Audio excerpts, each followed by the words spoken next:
Russes et des braconniers guinéens interpellent les autorités. Les gros porteurs ne seront pas pesés à l'essieu les 3 et 4 septembre prochains. Les chauffeurs et transporteurs qui dénoncent cette méthode de pesage, la cherté du carburant et des tracasseries policières seront en grève pour 48 heures.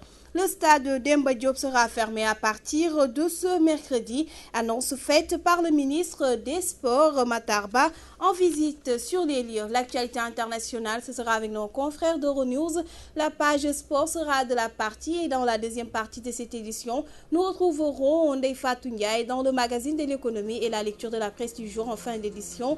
Voilà pour l'essentiel de ce qui sera développé dans cette édition qui démarre juste après ceci.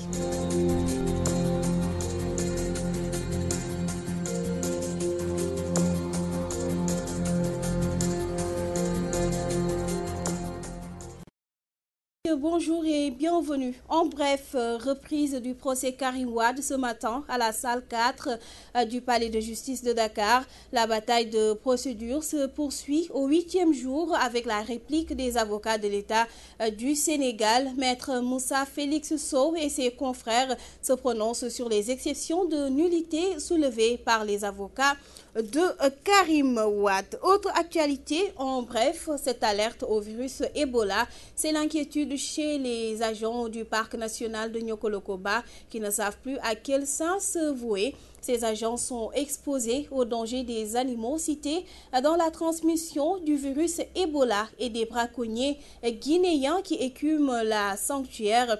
Le capitaine Yuba Sonko l'a fait savoir au cours d'un CDD.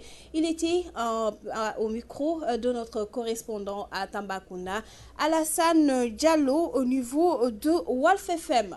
Et nous partons à Mbour, c'est pour parler de cette assemblée générale des transporteurs routiers qui ont décrété un mot d'ordre de 48 heures pour les 3 et 4 septembre prochains.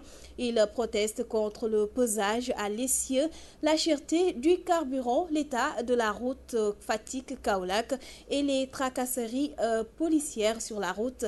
La correspondance de Tchernolaf. 48 heures de grève générale les 3 et 4 septembre prochains. C'est le mot d'ordre décrété par les transporteurs routiers lors de leur assemblée générale tenue à Mbour. Nous avons envisagé d'y aller en grève le 3 et le 4. La grève va continuer. Sur les raisons de cette grève, les explications de Gora Khouma, secrétaire général du syndicat. Le PSAC, nous sommes preneurs, mais il n'y a pas de fiabilité sur les machines. Soit c'est les machines qui ne sont pas bonnes, ou bien c'est les manipulateurs qui gèrent mal. La route de Fatick-Kaolack amène de tout Sénégalais.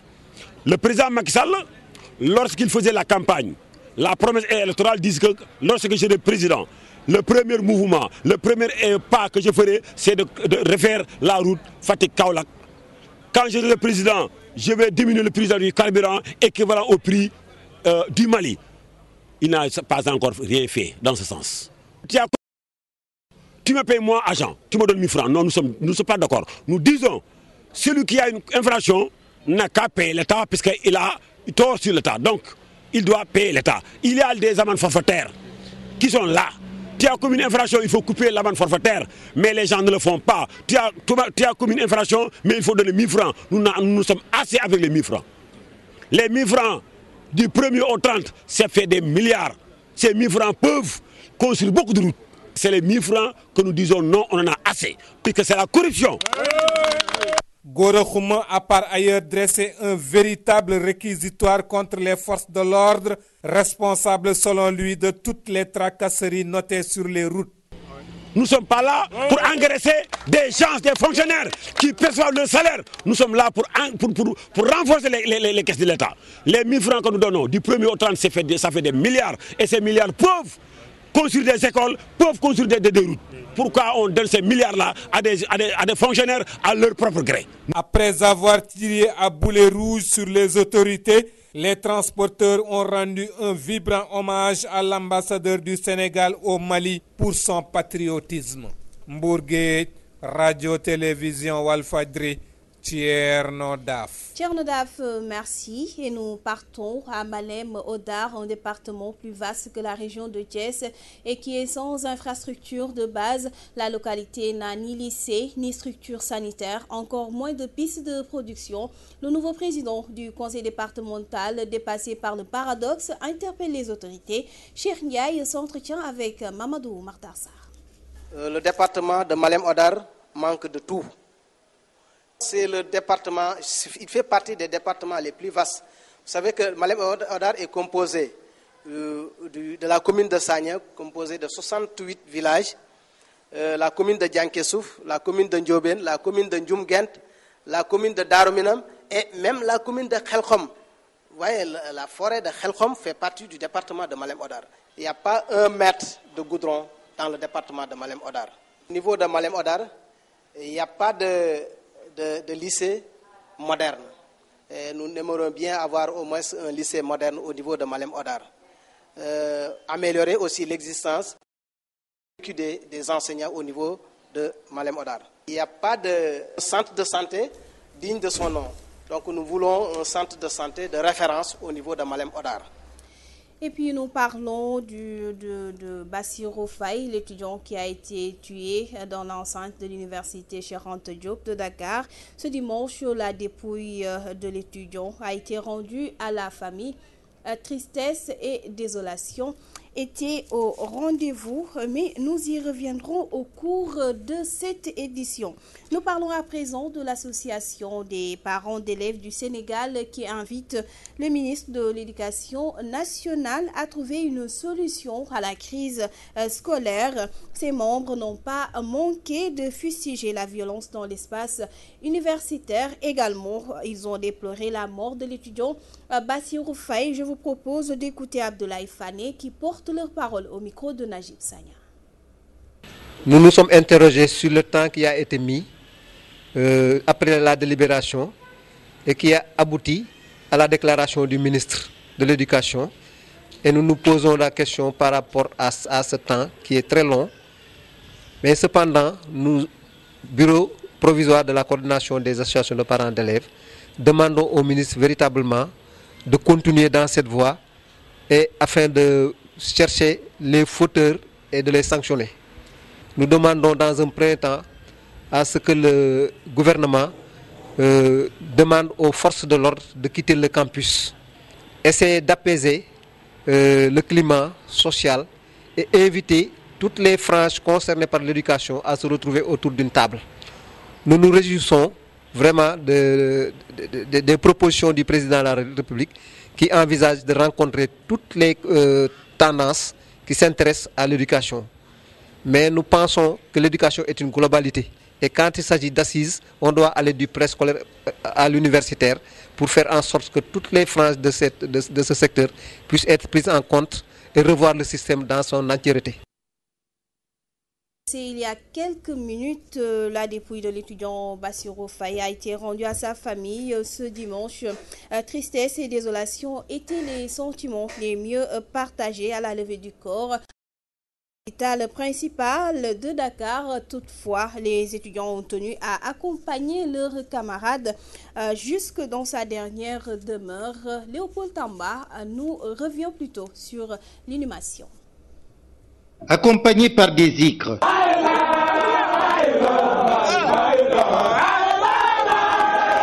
mais aussi par des larmes qui témoignent de la tristesse des âmes, le corps de l'étudiant Bassirou Faye a drainé une foule innombrable de personnes venues l'accueillir dans la ville de ses origines.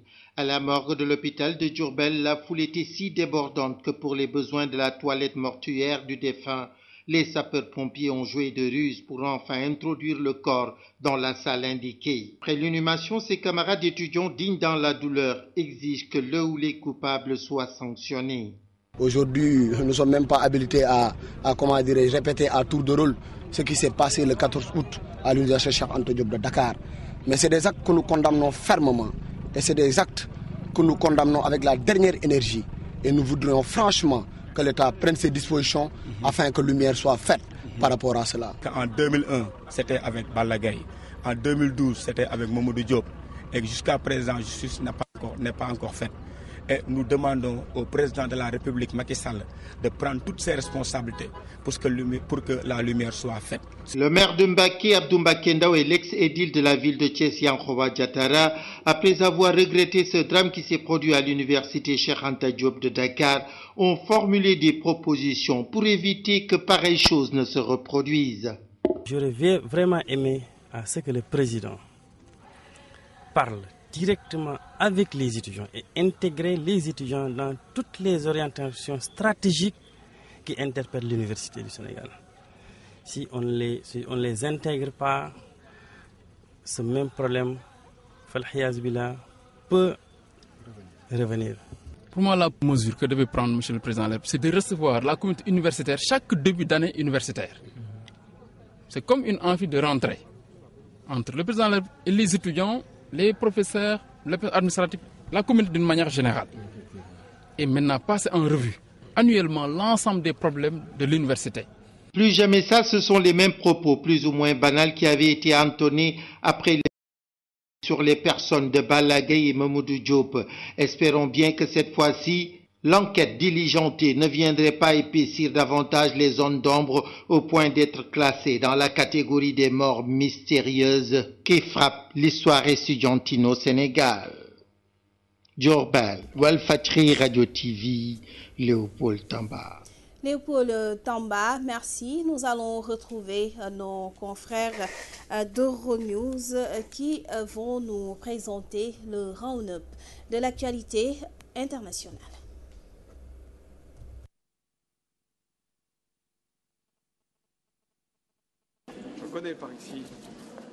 Constituer une équipe en cohérence avec les orientations fixées par François Hollande.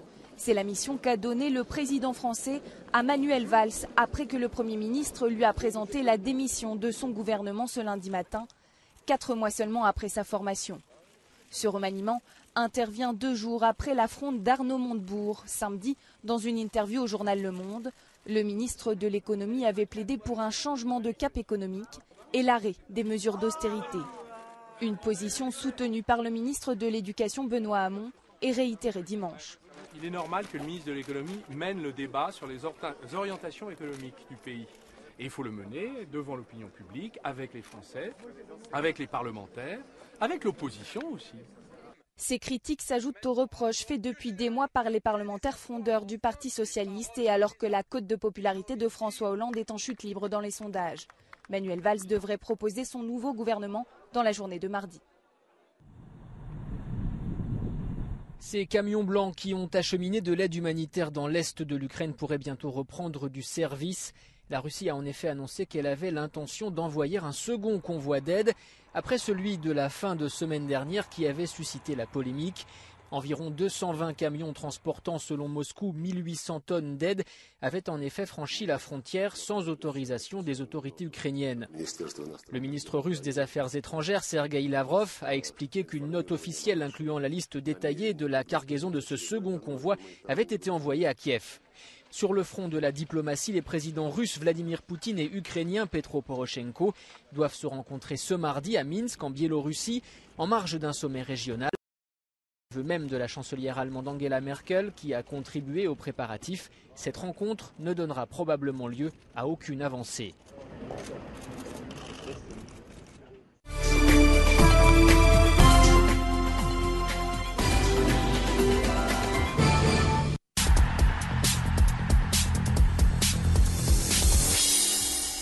Nous recevons à présent Chertidiane Gomis pour la page sport. Bonjour coach. Bonjour Néné Jupiter Ndiaye. On va parler infrastructure sportive comme je vous l'ai annoncé au sommaire de cette édition. Le stade Demba Diop sera fermé. Oui, effectivement, le stade Demba Diop sera fermé pour réfection le mercredi prochain et les travaux vont débuter le jeudi. Et donc ces travaux vont vraiment durer pendant 4 mois. Le ministre des Sports, Matar Abba, en visite ce matin au stade a donné l'information. Le patron du sport sénégalais a révélé que la grille de protection et l'éclairage du stade font partie des travaux initiés par l'État dans son programme de réhabilitation des stades qui sont très vétustes au Sénégal. Tout le matériel est sur place et l'équipe est à pied d'œuvre pour commencer. Nous allons parler football toujours, coach, au niveau de la capitale du Nord, avec les supporters qui interpellent les dirigeants sur la situation du club. Oui, effectivement, et c'est à Saint-Louis, les supporters de la Linguère craignent le pire pour leur équipe Fagnon. Face à la presse, ils ont interpellé le président Babacar Sy sur la mauvaise gestion du club. Ce qui fait, le club joue toujours le maintien. Ces supporters souhaitent rencontrer le président pour discuter avec lui sur les maux qui gangrènent la Linguère.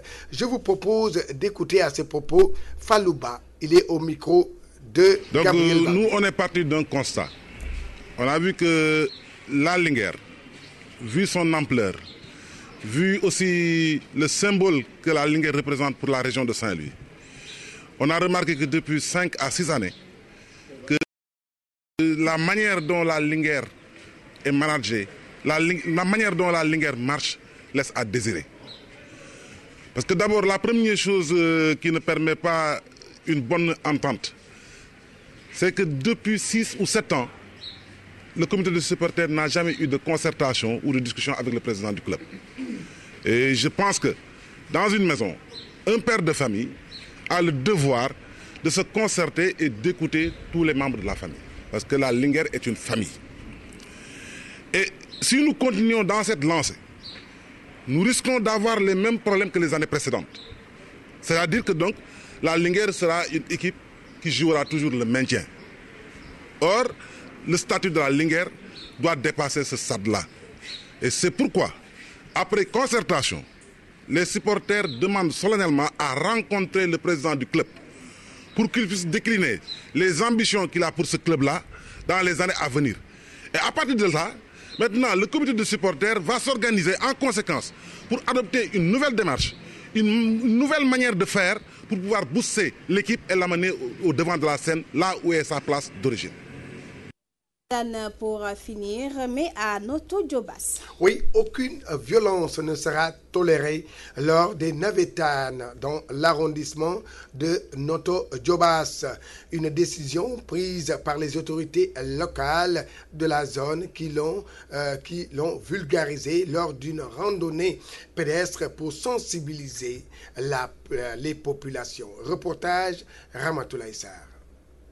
Une randonnée pédestre, c'est l'initiative toute trouvée par le sous-préfet de l'arrondissement de Noto Djobas, accompagné des maires de la dite localité et Tafet, mais encore du conseil local des jeunes et des autorités sanitaires pour sensibiliser les populations sur les mesures de prévention de la fièvre hémorragique à virus Ebola, mais inviter surtout les mouvements navétanes à bannir la violence dans leur jeu.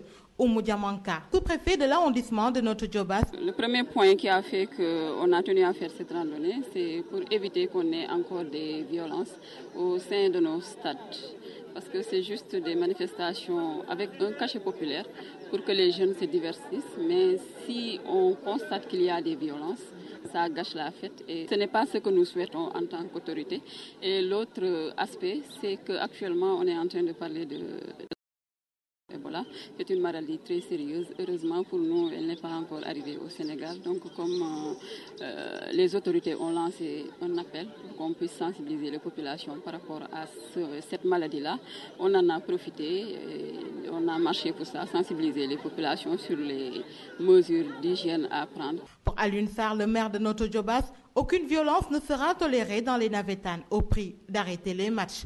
Une idée partagée par son homologue de Tafet et à laquelle le président du conseil local des jeunes adhère aussi. Les jeunes qui seront pris en flagrant délit de violence contre les adversaires, mais naturellement, ils seront suspendus.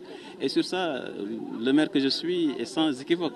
Je l'ai dit et répété aux jeunes, qu'il soit celui de mon village ou d'un village ailleurs, il n'y aura aucune... voilà, on ne va pas céder sur ça.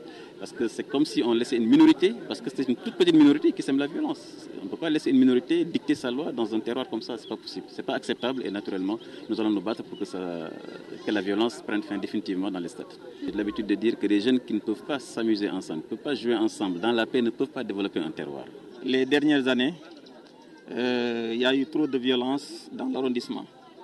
Aujourd'hui, nous déplorons ça. Nous demandons aux acteurs, aux populations de faire tout pour qu'il n'y ait pas de violence dans les navetanes. Nous lançons un appel à tous les présidents de zone, à tous les présidents d'ASC, à tous les entraîneurs et acteurs du mouvement sportif à s'activer au niveau des activités de navetanes, mais aussi à éviter la violence. Point de place au virus Ebola et à la violence dans les navetanes, un slogan que comptent faire les jeunes de l'arrondissement de Notto Diobass. Voilà, merci à Ramatoulaye Sarr, merci à Néné et Jupiter Ndiaye. C'est tout pour le sport. Juste avant de vous laisser partir, est-ce qu'on peut, à l'image de Notto Diobass, croire à des navetanes avec zéro violence? Oui, vous savez, la violence dans les stades, c'est un fléau qui gangrène vraiment le championnat populaire au Sénégal. On y essaie, on est en train, la l'ONCAV est en train de tout faire pour éradiquer ce mal. Il faudrait aussi beaucoup sensibiliser et pousser aux gens vraiment à être sportifs. En tout cas, merci cher Tidiane Gomis pour toutes ces informations. C'est avec vous que prend fin la première partie. Nous abordons à présent la deuxième partie pour retrouver Ndeye Fatou Ndiaye qui nous présente en premier lieu l'économie.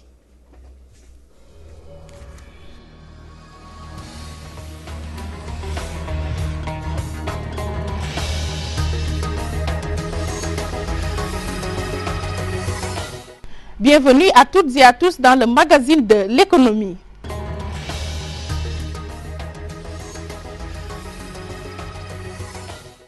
Le géant indien Indorama vient à la rescousse des industries chimiques du Sénégal. 100 milliards de francs CFA, c'est la somme dégagée pour donner un nouveau souffle à ce fleuron de notre économie nationale.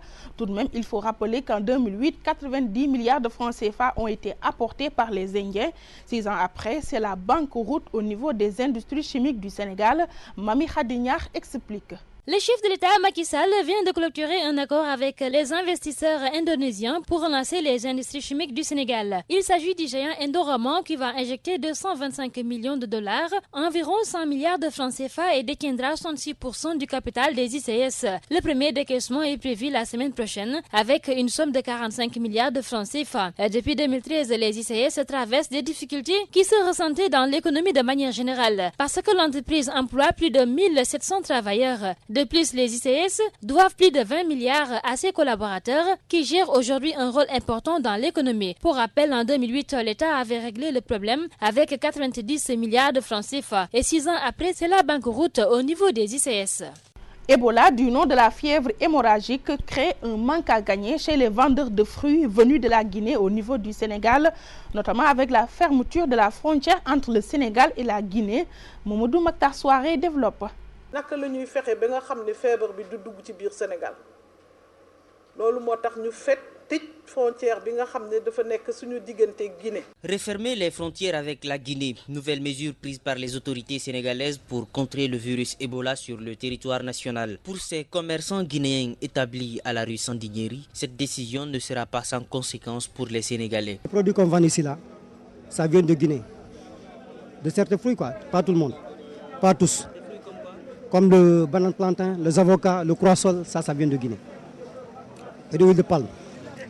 Mais ils peuvent être transités par Mali, passant par la Côte d'Ivoire, venant de Mali. Mais ça sera plus cher. Ça sera plus cher, par rapport que si ça vient de Guinée. Si ça vient de Guinée, le kilo c'était à 700. Passant par le kilo de banane plantain. Si ça passe par le Mali, ça devient 1200. Pour ces clients, même soucieux du coût que risque de prendre leur portefeuille, estiment que la santé n'a pas de prix. S'il y a fermeture des frontières, les prix vont augmenter. Et nous qui avons l'habitude d'acheter des fruits, vraiment. Mais je suis pour la fermeture des frontières. Moi, je suis d'accord. Parce que là, la santé est très importante. Parce que c'est une maladie qui n'a pas de médicaments. Et si on passe tout le temps on va s'intéresser à la nourriture. Même crainte chez ces revendeuses de fruits qui s'approvisionnent essentiellement à partir de la Guinée. Elles approuvent la mesure mais redoutent les conséquences que cela peut engendrer. Si on ferme les frontières, ce sera vraiment pénible pour nous, car depuis longtemps nous revendons que des fruits venus de la Guinée. Mais pour la santé publique, il est normal de fermer les frontières. Tout le monde va souffrir de cette fermeture. Il est préférable de trouver une solution moins radicale. Vendeurs et clients restent unanimes sur l'importance de la décision. Mais la question est de savoir si le gouvernement a pris toutes les mesures nécessaires pour pallier ce possible déficit de marchandises provenant de la Guinée. Lutte contre la pauvreté, les femmes de Taten, Bambara et Tchokhol dans la région de Thiès à l'ère des plateformes multifonctionnelles. Avec ces outils, ces femmes vont relever le niveau de leurs activités, nous dit Ramatoulaye Sarr. Aider les populations, surtout les femmes qui constituent les couches les plus défavorisées dans certaines localités, à lutter contre la pauvreté, telle est la pertinence des plateformes multifonctionnelles installées dans les villages de Taten, Bambara et Tchokhol, situés dans la commune de Djobas. Ces outils qui viennent ainsi mettre un terme à la problématique des tâches domestiques dévolues aux femmes du monde rural et aux petites filles vont également, de l'avis du ministre de l'Industrie guinéen Fatoumata Bintouba, apporter une réponse appropriée à l'émergence des villages. Pour le coordonnateur national Auguste Turpin, ces femmes approvisionnent plusieurs marchés. Les gouvernements ont tous comme préoccupation le développement des populations à la base. C'est important pour le développement. La plateforme améliore les conditions de vie des populations, des ménages. Au niveau de Taten, Bambara, les femmes souffraient sous des peines ménagères. Aujourd'hui, les travaux sont allégés et cela permet de passer à autre chose. Vous avez vu une production timide. Vous avez raison, tout simplement, peut-être parce qu'il n'y a pas de spéculation énorme actuellement. Vous êtes en période hivernale. On sait que les spéculations en période d'hivernage sont assez compliquées. Mais vous viendrez ici en temps de citron ou de tamarin ou autre, vous serez étonné par ce que vous verrez ici comme production. Aujourd'hui, vous parlez de Tchokhol comme une petite entité. Mais Tchokhol approvisionne, on m'a dit tout à l'heure, 62 villages en termes de café touba, en termes de création d'emplois et de vulgarisation d'une denrée aussi prisée au Sénégal. Seulement pour ces femmes, le souci qui entrave aujourd'hui leurs activités, c'est l'état de la route. Les difficultés que nous avons, c'est le fait de faire passer les produits dans d'autres villes. On n'avait pas de route. Madame, on a problème de transformation, madame, d'écouler nos produits dans les autres locaux. La route n'est pas du tout bonne. Dans 12 pays d'Afrique subsaharienne, ces acteurs comptent œuvrer pour la prise en compte et l'intégration de la pauvreté énergétique dans le cadre stratégique de lutte contre la pauvreté.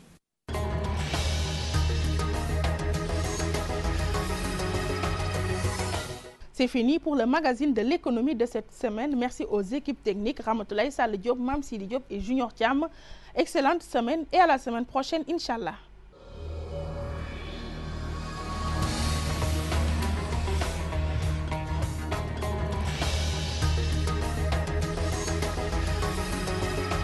Fatou Ndiaye, avant le grand rendez-vous, nous restons avec vous. C'est pour un survol de l'actualité de nos journaux.